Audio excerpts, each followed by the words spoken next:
There are two critical rules to understand in evolution. The first is the law of mass. And what this law says is that when a pinball collides with a bowling ball that is going in the opposite direction, the pinball goes flying, and the bowling ball continues to move in the original direction. And this is the law of mass. Now, the other law is the law of intelligence. Now, this is the law of grace. And the law of intelligence dictates that the smallest number of people at any given moment in time is always doing the most intelligent thing. That if you look at a bell curve of innovation, the early adopters are the most intelligent because they're engaging in the latest technology. Now, a new technology of any form, of language, of consciousness, of paradigm, of cell phones, starts with a very, very tiny minority, almost no one. And if it succeeds at overcoming the considerable resistance to change put up by the majority, if it succeeds, it gradually moves up the bell curve. And then, over time, it becomes outdated and redundant. And then at the very end of the technological wave, there's a very small number of people that are using it. Now, by the time one technology, let's say by the time the fax machine, for those of you who still remember faxes, by the time the fax machine reaches the zenith, where everyone's got a fax machine, there's something new called email coming along, and only a few people are using it. It'll never take off, right? It's, who would possibly want to write to people across the world? We've got post offices for that and faxes. But there's a very, very small number of people that are exploring email, and they're more intelligent than the majority. The majority said that we would never need to fly. The majority said that personal computers were a novelty, had no purpose. At the time that Gates came along and said that a computer in every home, IBM was saying, homeowners can't afford $2 or $3 million mainframe computers. This is ridiculous. And the really important stuff takes place on mainframe, large computers, they're enterprise projects. And, we know the history as Microsoft eventually became bigger than IBM, which was the big player of the day, because the majority is always wrong. The majority is always looking at the present and the past. A very distinct minority is looking to the future intelligently, calling the future that is to be. And that's the minority. So in a collision, in a battle, in a tug of war, where you have 3 people over here, and you have 1 million people over here, and you have a tug of war, the majority always wins the tug of war. But the minority is where the intelligence is. And so the process of the small minority that is more intelligent becoming the majority is called the adoption wave. And so what happens is you get more and more people from this side to come over to this side. And then people who wouldn't listen to the inventor start listening to the early adopters. And people who wouldn't listen to the early adopters start listening to the pioneers, the change makers. And there's a whole terminology. It doesn't matter. The point is that by the time that the average person is all into the next big thing, there is a new next big thing that is getting the same resistance as the last one. It'll never work. There's no point. Why on earth would we want a phone to take photos? It's a phone, for goodness sake. So the next big thing is coming along and coming along and coming along. Now, the thing that we're dealing with in cult phenomena is not the law of intelligence. Every single cult in the history of the planet is absurdly, ridiculously inefficient, insane, sociopathic, just out to lunch when it comes to efficiencies of delivering sustainable well-being. Now, cults indoctrinate their children with the law of mass. And of course, the more incompetent the cult, the more ignorant the cult, the more the law of mass comes into play. In the typical child-parent relationship, the parent is up here, and the child is down here. And the child says, why do we have to do it this way? Why don't we do this? Why are we learning this if nobody, you don't learn algebra. You're not using algebra. Why am I learning algebra? Why don't we do this? Why don't we do that? And the incompetent retort is, because I said so. You'll see later on. I mean, later on when you're 40 and 50 and are using algebra on a daily basis, you will will probably just be wanting to move on rather than go back and realize, what a waste your education was. And so the system will perpetuate itself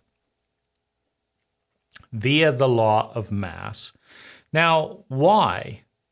Particularly in situations when there isn't physical violence, why does the child conform to the cult?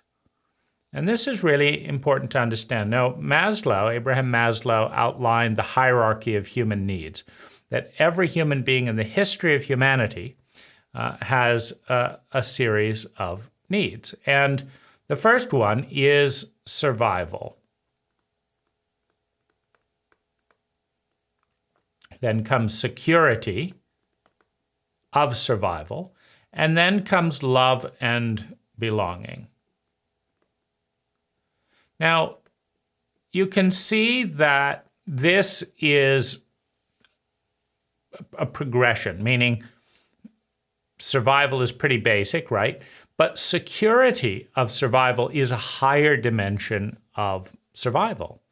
I mean, it's one thing to survive for a day, but if you could survive indefinitely, that's a higher state of evolution.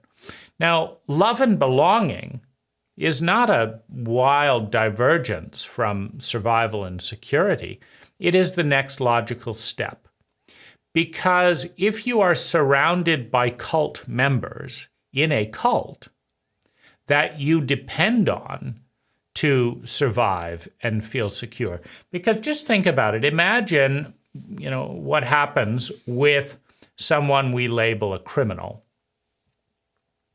Suddenly, we put out a wanted poster, etc. Criminal, don't help this person. If you help this person, you too will be a criminal, right?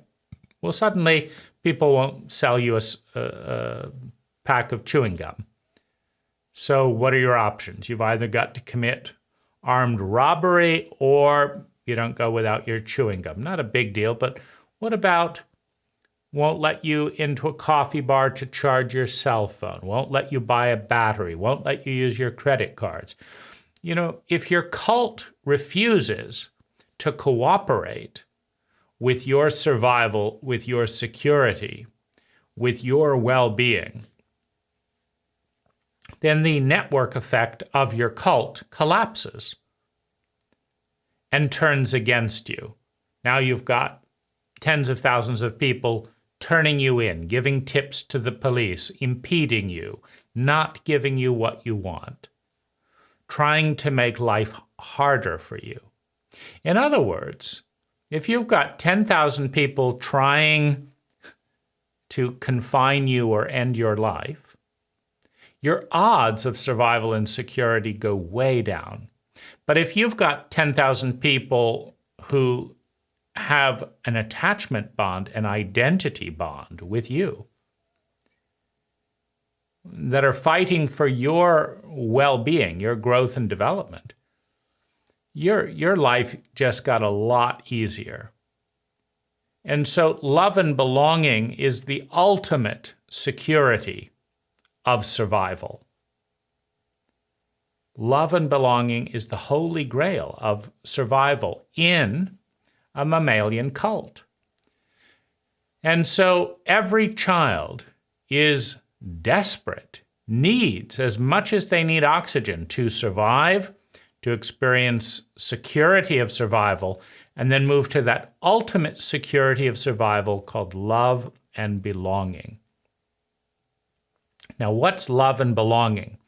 Well, one way to look at it for this particular purpose is that it's when a parent, a family, a cult considers you to be a part of them.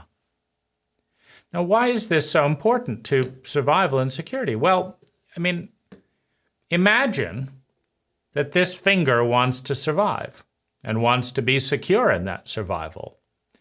But you are under the delusional impression that this finger has nothing to do with you.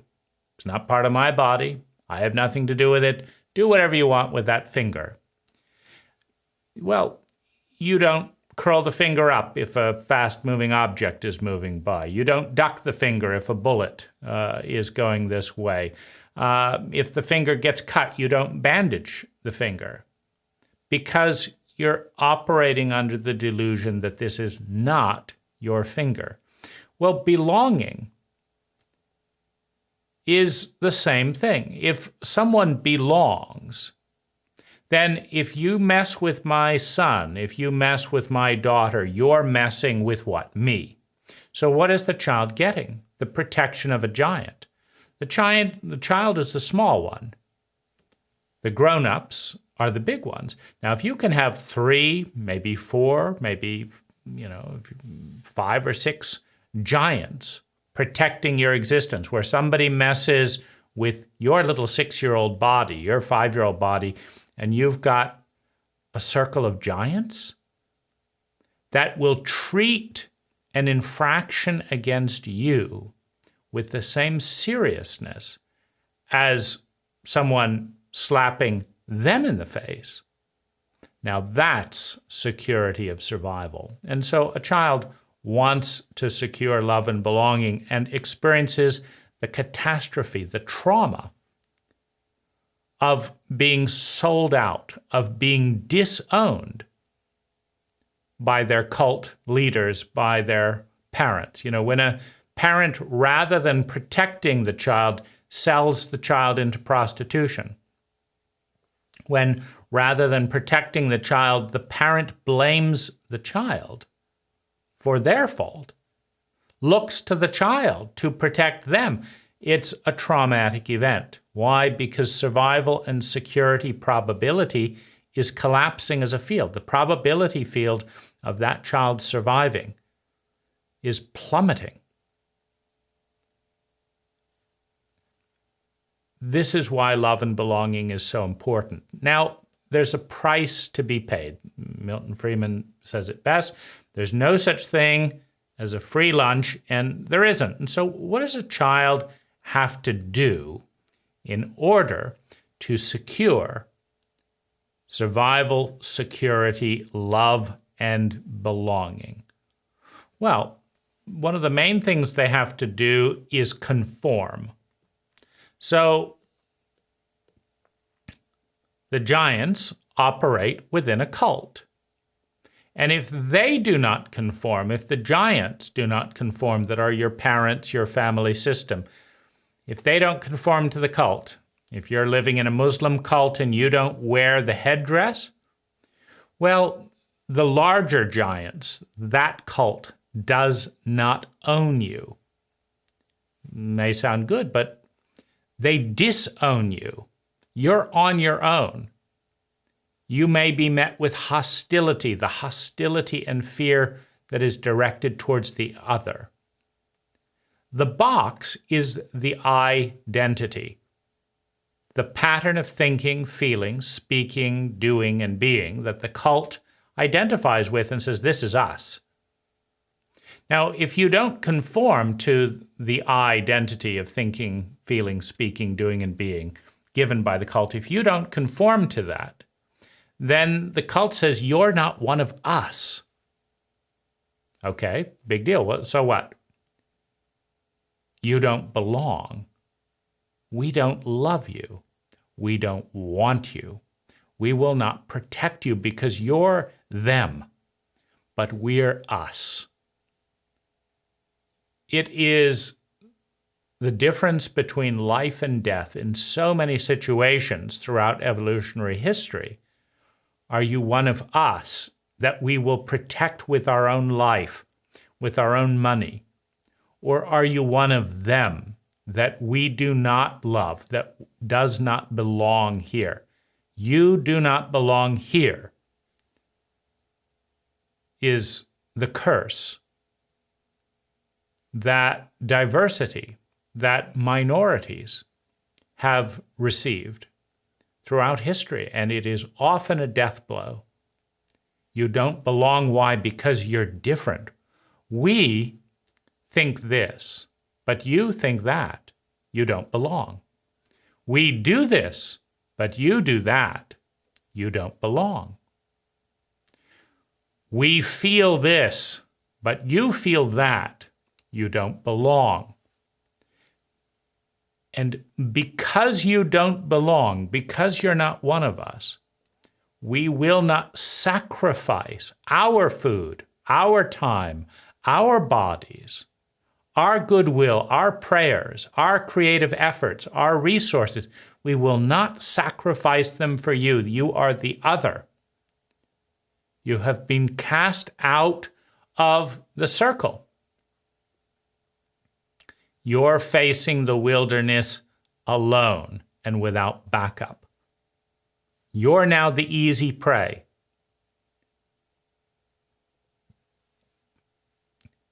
When someone or something comes hunting, they're going to pick you off first. And this is the terror, the trauma of loneliness, of betrayal, of abandonment, of not being loved and not belonging.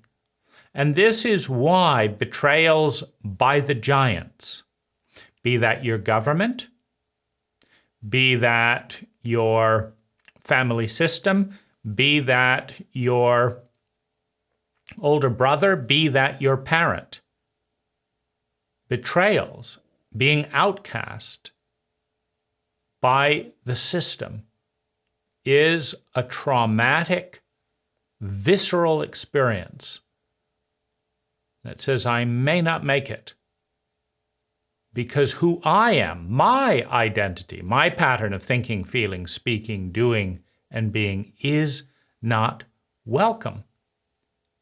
It does not belong. And this is the uneasy tension between minorities and majorities, between diversity and homogeneity in the homogenized norm. There's a tension between that. And the tension is best summed up as this: the life and future of the majority depends on evolution, which comes through the minority. But the majority is constantly attacking, discouraging, and killing its minorities out of fear of change. And the minorities are constantly capitulating and hiding their gold, their beauty, their uniqueness to conform to the majority so that they will not be killed. If the majority is too efficient at traumatizing, raping, murdering, and disowning its minorities, the majority die through the self-hatred of stopping the evolutionary current of change and efficiency. If the minorities are too successful at rapidly facilitating change within the dogmas of the majority, within the identity, the pattern of thinking, feeling, speaking, doing, and being in the majority, then the culture experiences the trauma of overwhelm. But this doesn't happen. For most of human history, the majority holds the reins of change. And so usually what happens is, if you look at something like Galileo in relationship with the Catholic Church, usually what happens is the dominant power structure threatens all change with death, with humiliation, with expulsion from the circle, and kills off a good chunk of its innovators in one form or another. In a cult like our own, the killing can be financial. Anyone who has anything intelligent to do, just kill them. Make sure that the laws are written that they don't get any money, that the banks will not lend them any money, and the ideas will be killed off efficiently within the capitalist cult, which rewards conformity to known norms.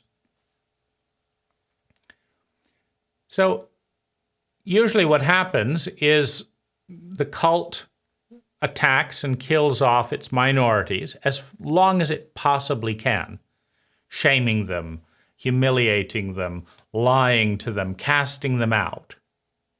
And in doing so, successfully impedes evolution, successfully dumbs down the herd to the mediocrity of the status quo until they can't survive, until it's too painful. Because the rest of nature and ecology is always growing and evolving. And when a cult becomes too ossified, it starts to die. And that dying doesn't feel very good. And so that's when an uneasy alliance is often formed between the arrogance of the dogmatic cult and the people that it formerly tried to kill, but didn't quite murder entirely, financially, socially, and otherwise. And needs some of that. Like, what were you saying there? It's like, maybe we do need you. Maybe we need some change agents, etc. And you can look at this in kind of the hacking dynamic, where the U.S. government was, much too important to talk with teenagers and computer geeks and hackers, until the teenagers, the computer geeks, and hackers hacked into the Pentagon. Well, then they tried to villainize the teenagers and the hackers and stuff and, kill them off. And they're just these horrible people. They have no use for society, but then the teenagers and hackers in Russia and in other countries couldn't be villainized. And so, then the Pentagon went back to its teenagers and hackers and said, okay, we've got a job for you. Your job is to help us understand where we're going to get hacked, because we don't know what we're doing, and we need you because you actually know what you're doing. And so that's kind of an example of an iterative process from incompetence, ignorance, to attack, to failing, and then embracing some of that change. The same thing goes on in climate. In climate change, the same thing goes on in all kinds of arenas, because cults are not intelligent. Their primary goal is to stay the way they were so that the identity can be recognized, stable, and solid, which is a dying identity. The cult wants as much as possible to hang on to its known pattern of thinking, feeling, speaking, doing, and being, even as that pattern which was once an ally, which once was reasonably intelligent, starts killing them. Nobody's going to tell me what to do. This is who I am, says the cult. And that involves, the attack of the minority. Now, a child responds to this reality by accepting. And the first thing that the child accepts is this thing called language, because reality is a vast, infinite, interconnected ecology. It's not lots of little bits. But if you look at reality as a vast, interconnected ecology in which everything is one, there's no room for human consciousness. If the only thing you know and feel is that we are all one with the planet, the multiverse, the universe, the solar system, it's all interconnected. And there's no boundaries. Now there's no words because there's no boundaries that are defined by words, and there's no thought. So there's nothing in terms of human consciousness. Human consciousness is the combination, is created by and experienced through the process of taking the one, cutting it into bits, and then combining the bits in interesting ways called sentences, paragraphs, etc., and generating human consciousness through language. So the cult is in many ways defined with its technology of language. It creates mythologies with language. It creates paradigms with language. And so the child in relationship with these giants basically makes a pact with the cult and says, I will learn whatever language you teach me. I will eat whatever food you give me. I will do things and copy you, Mom and Dad. And your job is to own me and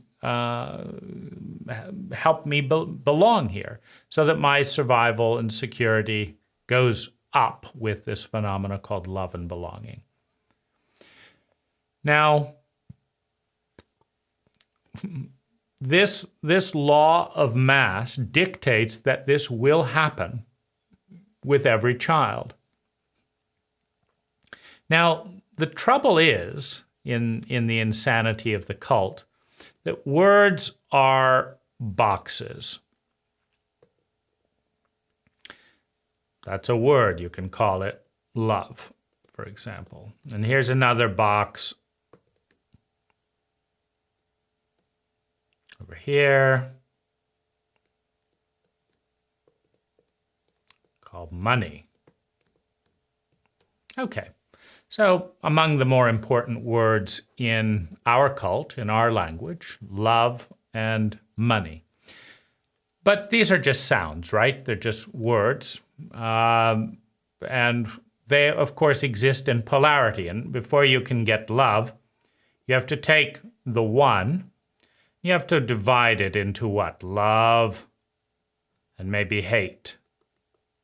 Or maybe apathy. It depends how you want to divide it, but you have to divide it. So now you have to have polarity. This is love, and this isn't love, and that isn't love.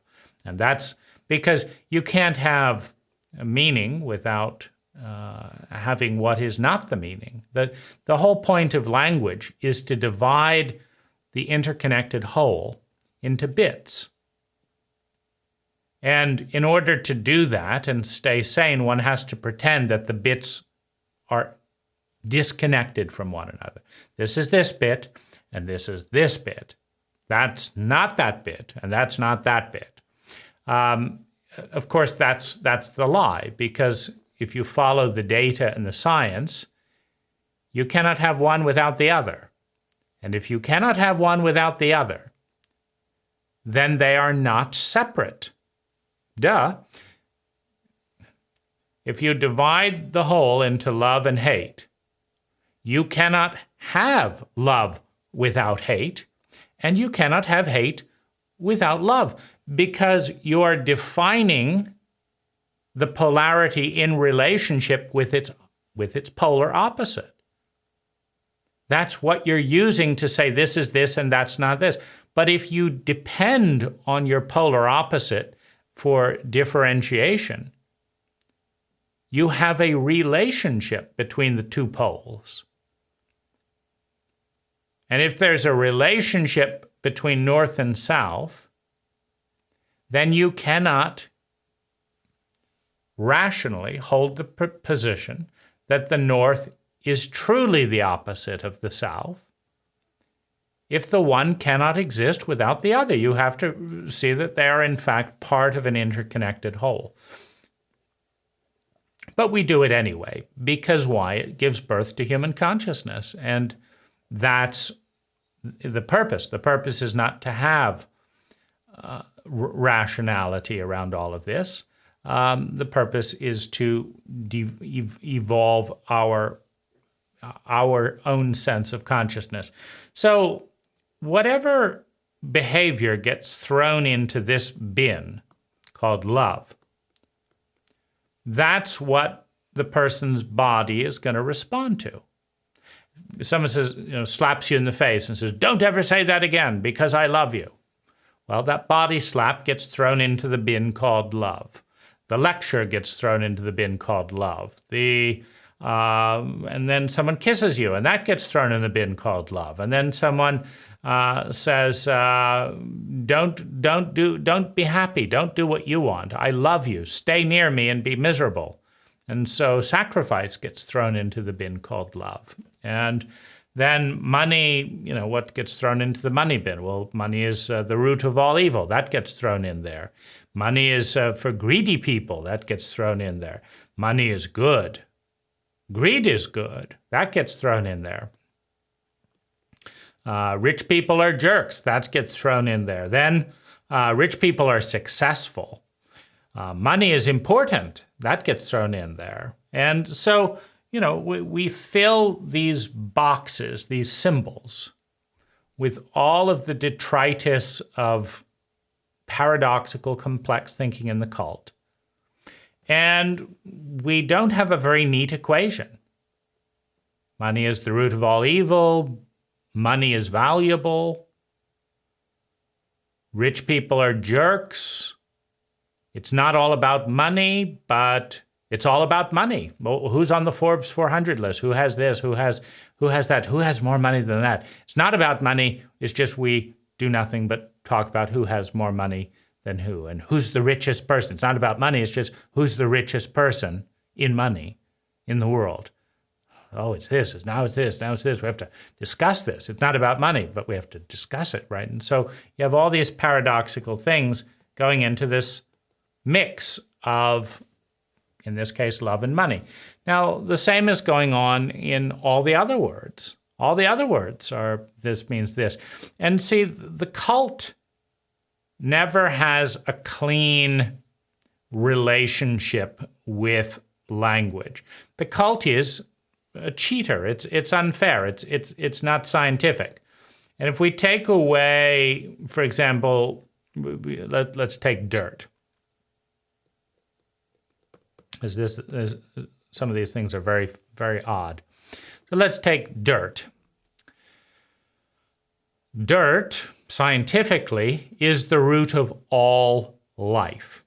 Take away the dirt on planet Earth, and all the plants instantly die, and all the animals that ate the plants instantly die, and all of the animals that ate the plants instantly die, and all of the people instantly die.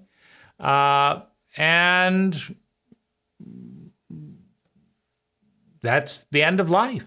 So scientifically speaking, dirt, if life is sacred, dirt is about as sacred as it gets.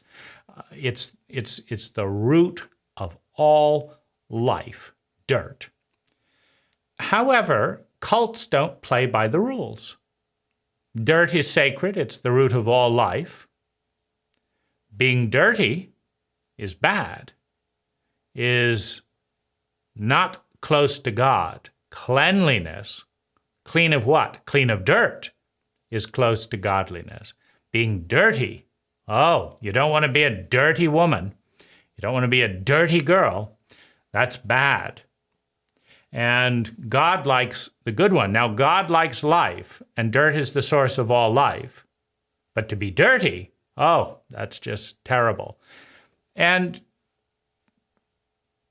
you see, cults don't have to play by the rules. They don't have to be sane. They just have to be big. And so, you know, the little kid plays in the dirt, does something, and that's dirty, right?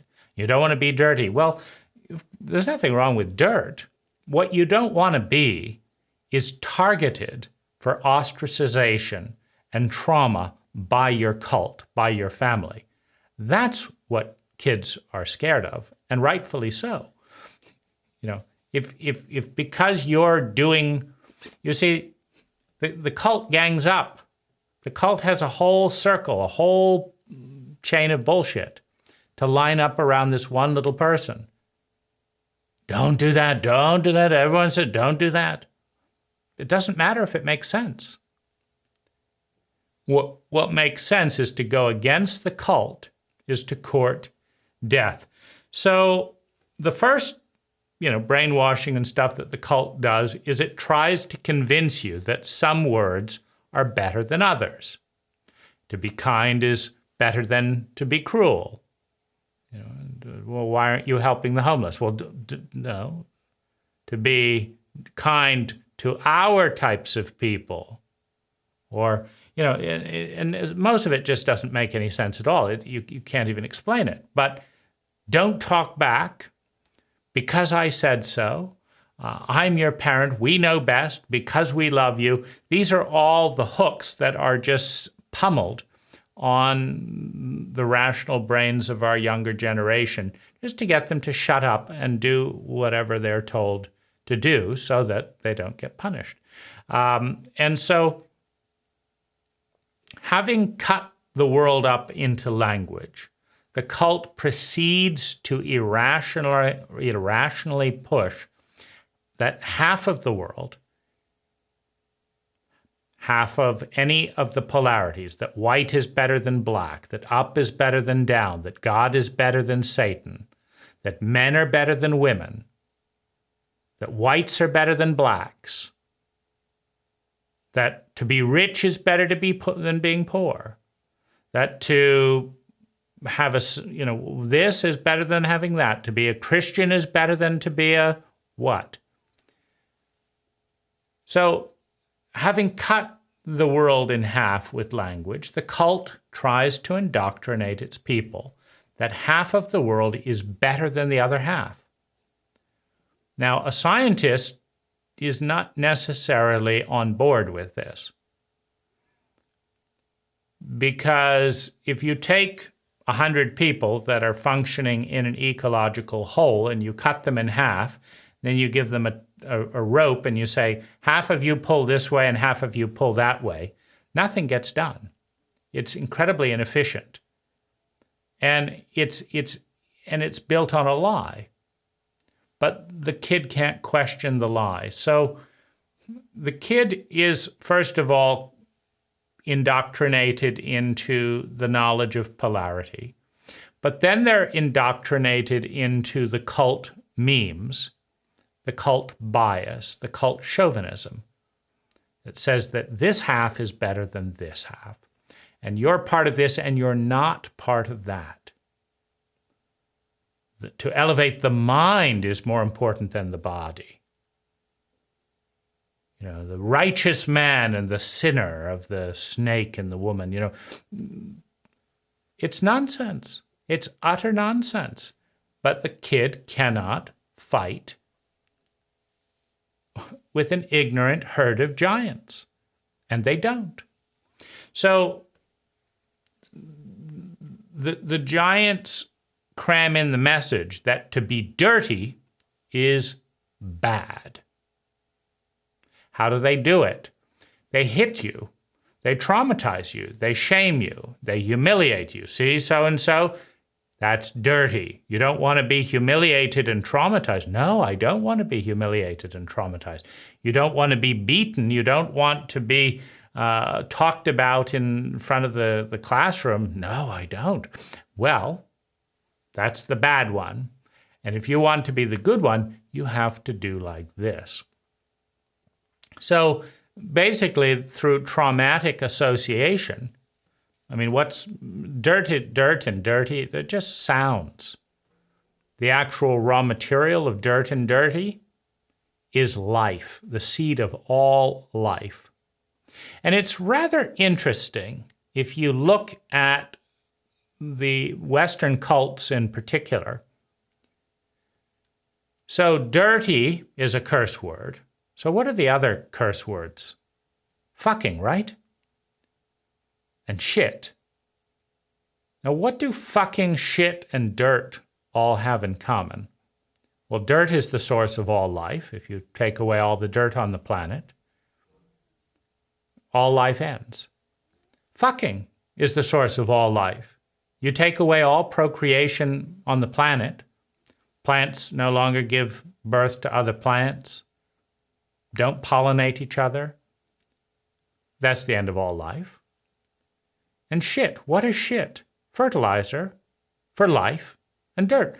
Because if you take away all the shit, you don't have fertilizer in the dirt for all the fucking to take place. So the cult, you could say, has a death wish by standing daily on the shoulders of fucking, shit, and dirt while condemning fucking, shit, and dirt. You wonder, how does a cult get that dumb and survive? Well, the first thing to understand is most of them don't. 95% of all cults in human history are dead. They were so dumb that they were easily exploitable by another cult that was just as dumb, but maybe had better weapons. You try and take the average American today and look at it objectively relative to a Native American 500 years ago. And you say, well, who was the intelligent one? Who would you rather be? Someone with a sacred relationship with all life? Someone that left less than a kilogram of non-biodegradable waste at death? Someone who had a deep interconnected relationship with all that is, that had meaning in every sense? Someone who felt kinship with the plants and the animals? That was muscular? Was toned, was fit, that went on vision quests, or someone sitting around watching mindless fake news, eating potato chips, getting fat while feeling depressed? Who's the intelligent one? See, but cults consume other cults not necessarily through superior wisdom, but that wasn't the technology they used. It was Colt 45s. It was rifles. Superior killing technology. We're not talking about intelligence. We're talking about superior mass. And 95% of the cults in human history are now dead. They are extinct. There is not a single person on the planet today believing in speaking in the language of 95% of the cults in human history, which means that of the 600 cults on the planet today, many of which are in the process of dying out, in 1,000 or so years, 95% of those will be extinct too. So how do dumb cults survive? They don't. 95% of them are dead and in the process of dying. They survive to the extent they do with the support of trauma, with the support of the majority insisting that the minority conform. And it's odd that the curse words would be the source of all life, because we all know that fucking is a curse word. To say you fucking bitch, okay, you're a female dog having sex. See, to a Native American, to an intelligent observer, there's no curse in that. Sex is the source of all life. Pleasure is good. Dogs are good. More dogs are good. There's no curse. And yet we all understand that to call someone a fucking bitch is horrible. Why? Why do we understand that? Well, the first thing we get brainwashed into is very arbitrarily, although it doesn't seem to be that arbitrary, because we're not calling people greedy petroleum slimes. You know, if we said, you greedy petroleum slime, or you dogmatic repetition. You know, these dogmatic repetitions in the form of cult brainwashing are destroying a tremendous amount of the balance and ecology on the planet today. So if you are going to pick curse words, it would be intelligent, mathematically speaking, to say, you brainwashed cult member. You know, as you know, something you could say, well, yeah, and brainwashed cult members are indeed doing a lot of damage, whether it's the Hitler Youth or the Stalinist communists or the American, we're going to rescue the world by imposing our, you know, forms of thinking and feeling onto other people, or the British or whatever. I mean, it's you know, there's very little intelligence behind it, and you could perhaps, you know, refer to imperialism or something as being, you know, a little bit more shaky of a virtue as dirt or procreation or fertilizing all life. You know, because if you do use a piece of shit to fertilize a redwood tree, it's not going to kill you or other redwood trees or attack the planet as it grows. If you brainwash another American, they may take a chainsaw and cut a forest just to make a point, to feel powerful regardless of its impact. And so it is puzzling that a cult could get this far while attacking the foundations of all life as a core part of its identity. Its pattern of thinking, feeling, speaking, doing, and being is taking a laser gun and just pounding at the core of all life. And it begins with recategorizing the source of life, sex, dirt, and fertilizer, as the enemy of the cult. So the core of all life is the enemy of the cult. Who do you think's going to win? See, this is why so many cults go extinct. Life is not going to go extinct. Shit is not going to go extinct. Fucking is not going to go extinct. And dirt is not going to go extinct. The cult members that demonize them absolutely will, because they're so irrational. Dirt is rational. Procreation, rational. Fertilizing, rational. People that think a piece of shit is a curse word, insane. People that think a fucking bitch is a curse word are insane. But if everyone's insane about it, then you've got all of these messages coming in. So the brainwashing begins by loading the boxcars.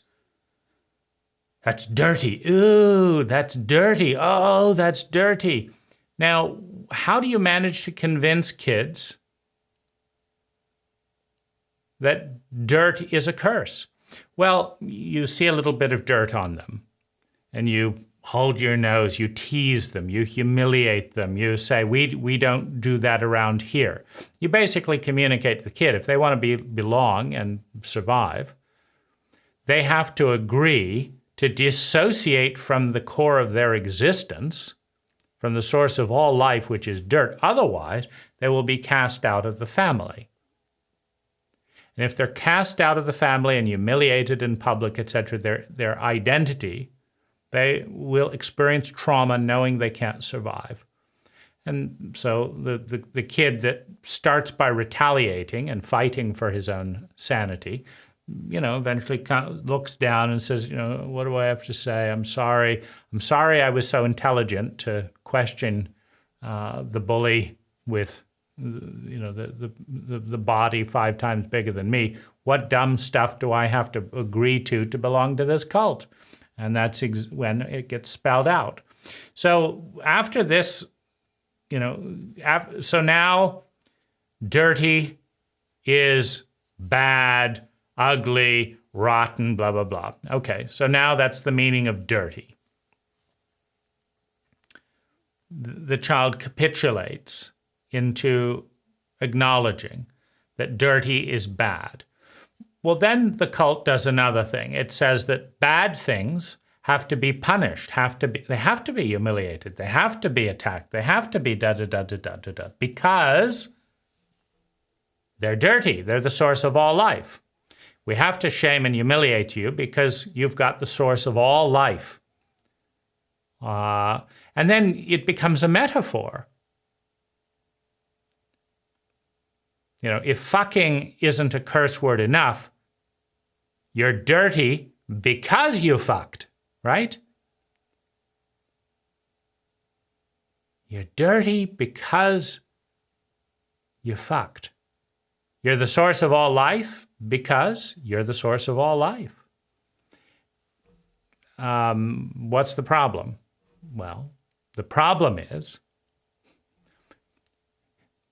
you can't survive without your cult. You're a pack mammalian species. And just because your cult is crazy doesn't mean you can survive if they're all ganging up to bully you.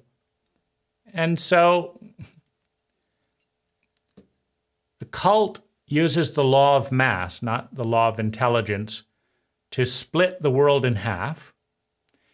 It then sides with stupidity rather than sanity. Because if the cult split the world in half and said that fucking, dirt and dirty and shit and fertilizer were good, and that dogmatic cults and petrochemical plants that pollute with rivers are bad, if it split that way, then at least it would have some basis to stand on when it comes to science.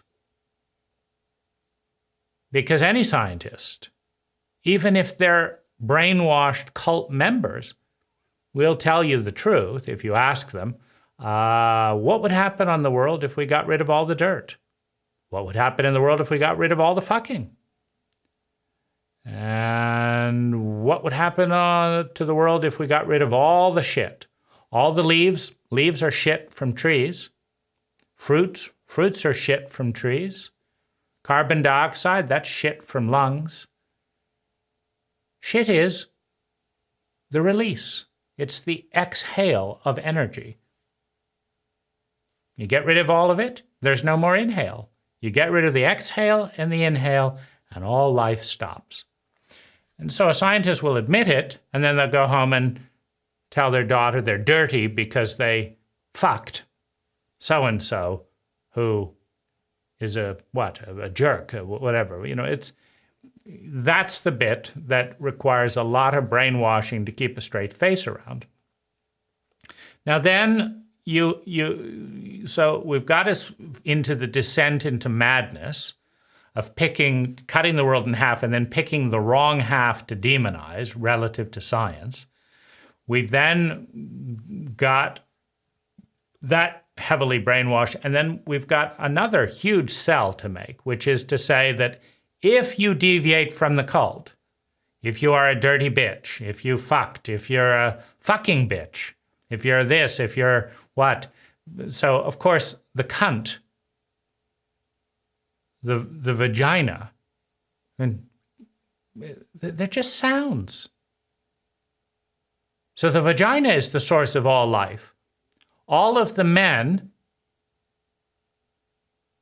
who try to insult a woman by acknowledging that she has a vagina, and it's a little bit of a cult mystery why cunt, which is one word for vagina, is ugly, and vagina, which is a longer word for vagina, is beautiful.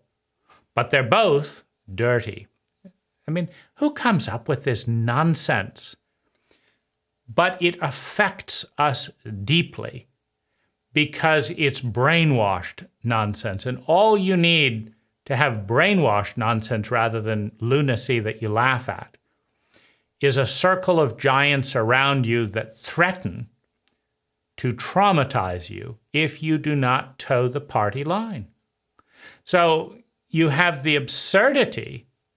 It's often men trying to upset a woman who would call a woman a cunt.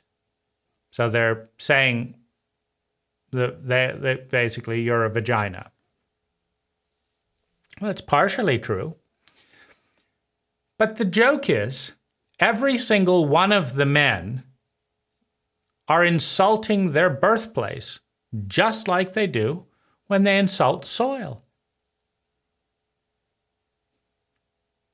He soiled his pants. Oh, that's a dirty word, right? So where did you come from, Mr. Superior? You didn't come through that cunt? There wasn't a cunt in your past? Are you glad it existed? Are you grateful? How intelligent is your relationship with your birthplace? You see, these things don't get asked in a brainwashed cult because they're sane, they're intelligent. And the cult is constantly stamping out its most intelligent people because intelligence threatens the cult. You see how flimsy this is? You see how absolutely stupid anyone has to be to believe that dirty is a curse word. Well, that's how easy it is to show one or two sentences from one or two sane people and the whole cult collapses because it's a fucking cult. And you see, I wish there was something derogatory about calling it a fucking cult. It is a cult that fucks, that reproduces. It's cult memes, for better or for worse. That's how the cult is replicated. So the next really hard sell is then that to be a member of this cult, you must disown and dissociate the people that violate the cult rules. so-and-so got pregnant when they were 15. Body's in their prime. The adults around don't know what they're doing. They haven't taught their children to raise a child. They haven't taught about multi-generational homes. They haven't taught the kids what to do. They've just sent them to school. But body's in the prime. It's much more intelligent than someone having a kid at 40. But wait, the cult isn't linked to biological science. It's linked to cult dogma, right? There's nothing wrong with the body for being in its prime at 15, 17, whatever. What's off is the fact that the cult is so divergent from the science of the body that there may be a problem caused by the cult with someone getting pregnant in high school. The problem is not with the body, though, or the science, or with a human being intelligent enough to enjoy pleasure, enjoy body, and being capable of giving birth to life. The problem lies with the cult that doesn't know how to deal with that level of intelligence. Because it's not intelligent.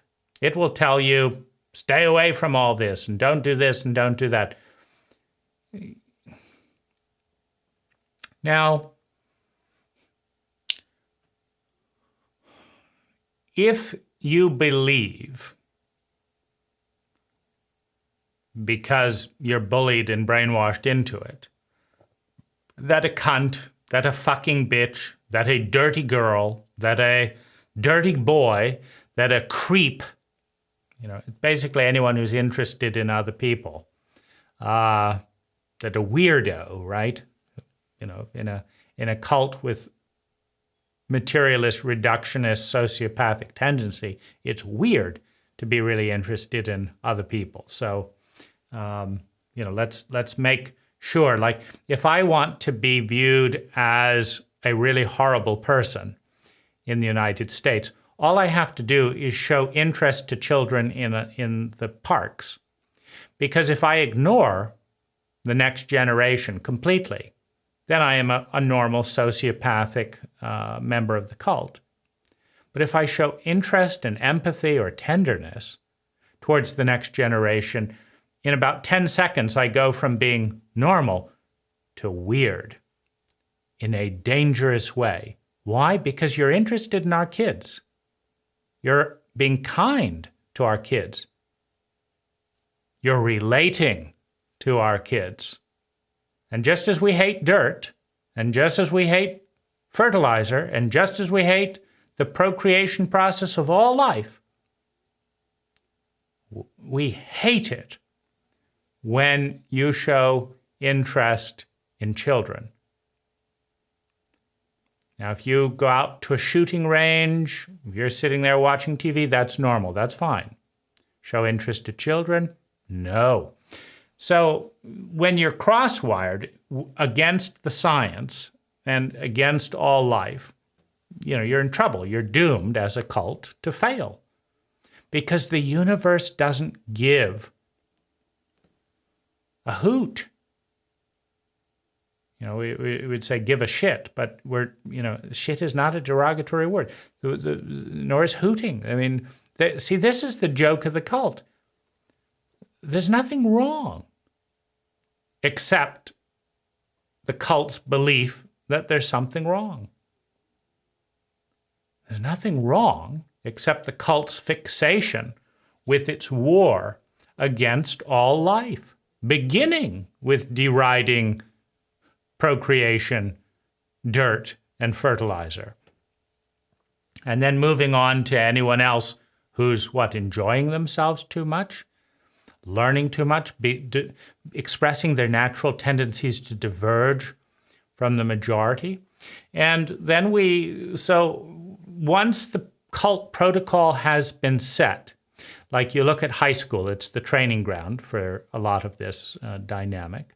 Look at high school, and the bully is going to pick on who? The teacher, no. The bully's going to pick on the person who's most different, who's most small, who doesn't want to defend themselves. Bullies don't usually pick on other bullies. Now, they're going to pick the smallest outsider, and they're going to make the outsider absolutely miserable. And they're going to highlight their differences from the cult. And other high school kids are going to play along, and there'll be a politics in high school that says, don't go over and hang out with the weirdo. If you do, the protocol that we're teaching you now to humiliate and attack and shame and bully and make the life miserable of the divergent person, we're going to apply it to you for associating with uniqueness, with diversity. Because we're that terrified, we're that insecure as a cult. I mean, all cults are profoundly insecure because they're not based on science. If they were based on science, they wouldn't be a cult. They would be a growing, flexible group of people that was open to inviting in divergent data, instead of a closed-minded tunnel of people carefully curating facts on condition that they support their own preconceived notions. So you then learn to diverge and punish people you would like to connect with so that you won't be punished like the ones you would like to connect with. So you've got sociopathic tendencies, you've got collusion with the betrayal. Like the Nazis say, if you help a Jew,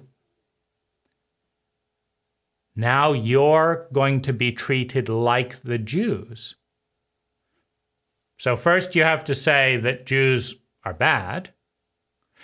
Then you have to prove it, not with the law of intelligence, but with the law of mass. How do you know Jews are bad? Every child knows they're bad when they're hit and beaten. I was bad. That's why I was beaten, says every child in human psychology. Now, the child is not bad. The parent is incompetent, but that's not what the child believes. The child believes and has, when the parent beats a child, the child takes on the psychological pose that they deserved it. This is how you ruin the life of a grown-up, not an adult, but a grown-up, is you convince them as a child that they deserve to have a rotten life and be treated poorly. They will not fight that because they can't. They're surrounded by giants. And once the child believes that they deserve to be punished because they're bad, as they grow up, they will behave consistent with that belief. They will find someone to punish them because they believe they're bad and deserve to be punished. They will punish themselves. They will not fight back when a new abuser punishes them.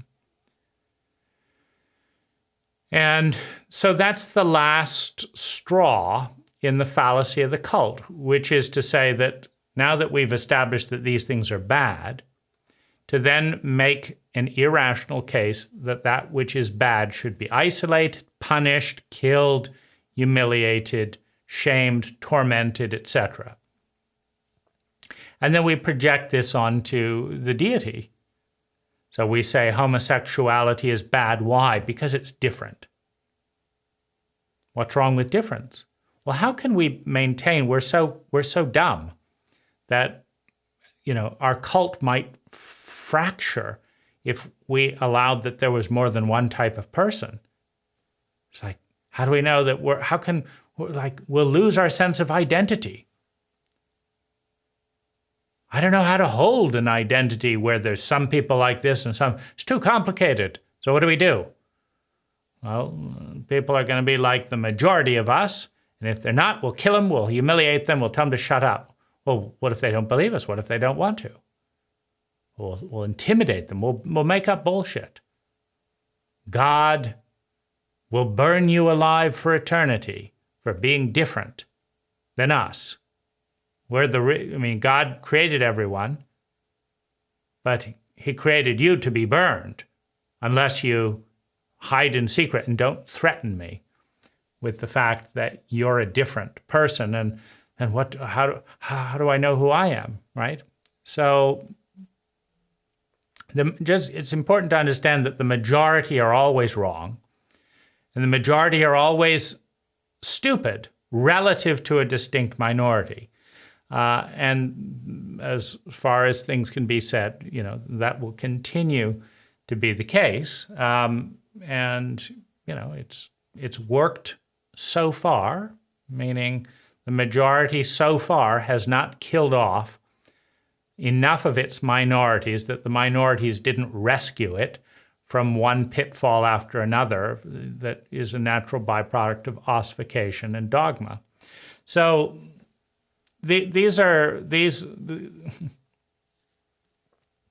once the individual is bullied into believing that the appropriate response to dirty fucking shit is to be punished, humiliated, traumatized, and ostracized, then the person will do almost anything to not be dirty, fucking, slut. What's a slut? Someone who has a lot of sex and creates a lot of what? Pleasure, energy, joy. So once we have established that anyone doing what we say not to do is going to be severely traumatized, now you've got to do everything you can possibly to stay away from the words that you've been brainwashed into believing are bad, so that you will not be punished. Not by God, by the stupidity and cruelty of your cult. And that's how it becomes self-perpetuating. Because once you have gotten enough visceral programming into your body that says that these things make you a piece of shit, these things make you a piece of fertilizer, nothing wrong with that, but no, we're not done yet.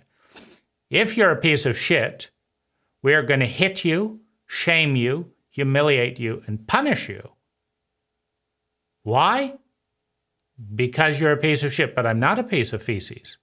Well, no, but don't confuse the thing with facts. Let's deal with what's actually going on here in our delusion, in our cult mind. We don't want you to do this. Why? Because it threatens us with change, because we'd have to think.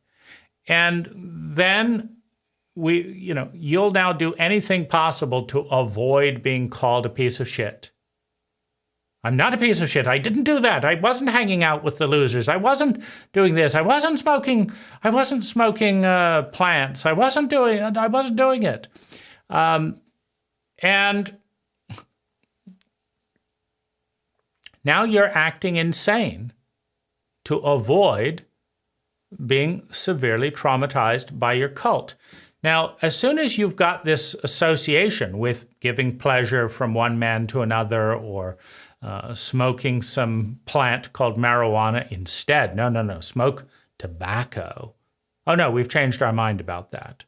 Well, make up your mind, cults. No, they never do. They just make up bullshit, from one time to another. Now that you're, smoke tobacco. Don't do that. That's weird. But putting dried leaves in your mouth and smoking those, that's fine. Wearing top hats, wearing wool suits in the desert to be professional, that's perfectly normal. But enjoying holding hands between two men, my goodness, something wrong with that. It only produces calming, brain-balancing chemicals of oxytocin and this and that. We can't have peaceful people. We want people having nervous breakdowns. We want people committing suicide. That's the kind of cult we are. And we don't want to talk about it because that would be intelligent. So, don't do any of that either. Once you've got a whole generation brainwashed into feeling terrified that someone would call you dirty, a fucking something, But then we'll confuse you because, we all want more sex, right? So how do we confuse you there? Well, we'll call this sex. Well, what's that? It's rubbing genitals together. Okay, and we'll call this fucking. What's that? Rubbing genitals together. And this one's good and that one's bad. I mean, to brainwash someone, you have to drive them insane. You basically, the best way to brainwash anyone, is to say, what's this? And they say, I don't know. You say, it's a finger, and you whip them. And then you say, what's this? And they say, it's a finger. And you say, no, it's not a finger, and you whip them. And then you say, what's this? And they say, it's not a finger. You say, it is a finger. Of course it's a finger, and you whip them. If you will traumatize someone like this for a few days, and they are helpless, you've chained them up. That's what children are. Helpless victims of terror, in many cases in the American cult and in many of our world cults.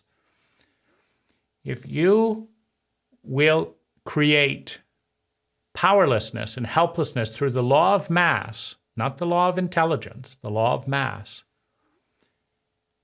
and just tell a kid, always tell the truth. The kid tells you the truth, you hit him. You bad boy, you did this and this. The kid says, why didn't you tell mom the truth about your when you kissed that lady? You hit him again. Always tell the truth, but don't talk back to the... You can drive a person stark, raving mad, where they're not even listening to the words. They're watching your eyes. What do you, the abuser, want me to say? I'll say it. I will go crazy so that you can feel the power that your abuser felt when he drove you mad, when he indoctrinated you in the cult. And so we get into a situation with grown-ups who are now in big bodies, but have triggers, have traumatic memories, are terrified of being called dirty, of all things. The source of all life. You couldn't ask for a better compliment, except if you've been brainwashed into the cult. Now being called dirty feels like an earthquake because you regress until you were 6 years old, when you knew you could have been killed, and hated and disowned the way so many people were threatened, were brought up to the edge. It's a remarkable accomplishment for a sociopathic cult to create more suicides in the United States than people who die in car accidents. And we've done that through this game. Cutting the world in half, demonizing the half that is the easy half, to appreciate, demonizing the half that's the source of all life, then associating those words with the need to punish, traumatize, and shame, and then defining all kinds of rules and boundaries that if you do this, if you look at a man, you'll be called a dirty whore. Where's the dirt? We don't even require it's so bizarre. We don't even associate the science with the meaning of the word. So we don't follow the actual science of what the word means. We don't actually look at the actual association. We make up the meaning and we make up the science, and then we punish you if you don't go crazy. You go crazy to get the cult's sanction, or you won't fit in. We'll attack you. We'll attack you financially, socially, eventually physically, legally. We'll treat you with contempt for being sane, for being healthy. It's very, very, very strange. Once you've got a person to this state, though, they will do anything to avoid your cruelty, to avoid the cruelty of the cult. Because when you are surrounded by brainwashed cult members who will do anything to avoid the labels that will get them traumatized, as soon as you become labeled, you become someone to be ostracized and to be expelled from the cult for fear of guilt of association. As soon as Hitler managed to come up with his bullshit about the nose of a Jew and the ear of a Jew and the this of the Jew. That's the first bullshit. The second bullshit is because you're a Jew, you should be burned in the gas chambers. And the third bullshit is if you help a Jew escape our sociopathic protocols, you will be excommunicated from the cult and shot. Your families will be tormented. You know, Stalin took it to an extent where if you were caught with any thoughts that were healthy, that diverged from the homogeneity of thinking dictated in the Stalinish regime, that he would shoot your family or send the entire family to a concentration camp. And Stalin would try and get you to believe that it was your fault. That because you knew he was a reptile, because you knew he was a sociopath, and because he told you he would be sociopathic, cruel to everyone around you, that if you thought anything different from a sociopath, you were endangering your family's life. You know, this is some heavy brainwashing.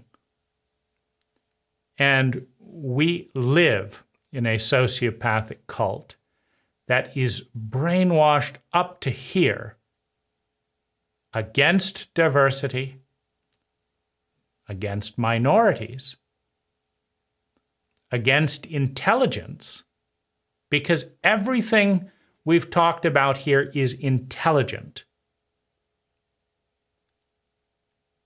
And if there's a movement within the cult towards intelligent, the cult identity collapses. What's an identity? It's a habit of thinking, feeling, speaking, doing, and being. There's nothing wrong with the sociopathic cruelty of the American cult falling away. There's nothing wrong with intelligence. And there's very few people in their private moments that wouldn't go along with this. What comes up as wrong is if you do this and this and this, and you and your family's life is destroyed by the sociopathic elements in your cult, then it becomes wrong through the need to survive in an insane cult. And to survive in an insane cult, you have to go crazy or you are cast out. And that is the crisis that every cult has given to its people. At one time, the ideas that defined a cult were evolutionary. As they become ossified in the dogma of cult identity, they become the enemy of growth. And then a cult is left with the choice of attacking and killing off its most vital and intelligent people at all levels, simply to maintain the safety of the known, the norms of the status quo. And that is the grief that we all carry. In this cult, every one of us has watched parts of our psyche raped, murdered, ground into the dust by people who said they loved us, wanted the best for us, and went about making sure that we fit in by demonizing and destroying, shaming and traumatizing what was healthiest, what was unique in each one of us, in order to deliver a conforming mediocrity to the table of the cult, saying, don't cast our family out. We have delivered ordinary goods. They may be mediocre, pathologically insane, indoctrinated with the cruelty that threatens evolution and life. We hope we have not earned your displeasure. Here are our children, the sacrifices on the cross of the cult's dogma, stupidity, and fear.